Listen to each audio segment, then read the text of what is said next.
কয়েক মাস পরে পরেই নতুন স্লোগান আমদানি করছে। যখন দেখছে এটা আর জনগণের দৃষ্টি আকর্ষণ করতে সেভাবে সক্ষম হচ্ছে না, তখন এটা পরিবর্তন করে একটা করে নতুন স্লোগান। এখন সর্বশেষ স্লোগান যেটা হচ্ছে সেটা হচ্ছে আপনার এই রোমান হরফের এই প্রশ্নরেখের সামনে। এই তিক্ত অভিজ্ঞতা থেকে আমাদের এই শিক্ষাটা হচ্ছে। তাহলে এর জন্য দায়ীটাকে এডিসিরা কে চালাচ্ছে? তীব্রতা এরাই সাহায্য করছে দেশের নির্বাচনে। এই বিজেপি সরকারটাকে টিকে থাকতে না হলে পরে তো উপজাতি ভোটারদেরকে যদি তারা বিভ্রান্ত করতে না পারতেন তাহলে তো এই সরকার আসতে পারবে না। তাহলে এই জায়গায় দাঁড়িয়ে দেখবেন কয়েক মাস পরে পরেই নতুন স্লোগান আমদানি করছে। যখন দেখছে এটা আর জনগণের দৃষ্টি আকর্ষণ করতে সেভাবে সক্ষম হচ্ছে না, তখন এটা পরিবর্তন করে একটা করে নতুন স্লোগান। এখন সর্বশেষ স্লোগান যেটা হচ্ছে সেটা হচ্ছে আপনার এই রোমান হরফের এই প্রশ্নরেখের সামনে। এই স্লোগান তুলতে আমাদের কোনো আপত্তি নেই। এই দাবি তোলাটা অপরাধ না, এটা ডেমোক্রেটিক রাইটসের মধ্যেই পড়ে। কিন্তু এই মুহূর্তে ত্রিপুরা রাজ্যের উপজাতি জনগণের জীবনে, এডিসি এলাকায় সাধারণ মানুষের জীবনে এটা কি মূল সমস্যা? কেউ অনুভব করেন এটা? তারা তো এটা অনুভব করে না।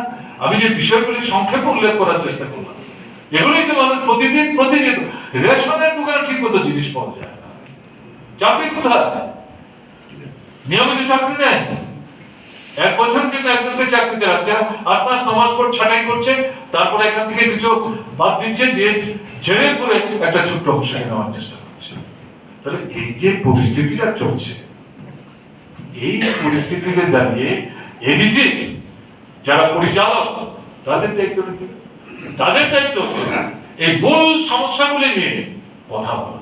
তারা বলছে না তো, বরং নিজেদের পিঠের চামড়া বাঁচাবার জন্য, মানুষের খুব বিক্ষোভকে বিপদে পরিচালিত করবার জন্য এই জাতীয় এই মুহূর্তের যেটা নন ইস্যু, এই ইস্যুটাকে সামনে এনে একটা বিভ্রান্তির পরিমণ্ডল তৈরি করার চেষ্টা করছে। এবং আপনারা দেখছেন ট্রাইবেল নন ট্রাইবেলের মধ্যে বিরোধ কথাবাদ, এক থেকে অপরকে সরিয়ে দেওয়ার চেষ্টা করছে তীব্রতা। আর বিজেপি আরএসএস বিশ্ব হিন্দু পরিষদকে নিয়ে তারা হিন্দু মুসলমানের মধ্যে বিভাজন তৈরি করে এক থেকে অপরকে দূরে নিয়ে যাওয়ার চেষ্টা করছে। বলে এই সমস্ত বিষয়গুলি মিলে তারা একটা ধোঁয়াশা তৈরি করার চেষ্টা করছে, নন ইস্যুকে ইস্যু বানানোর চেষ্টা করছে।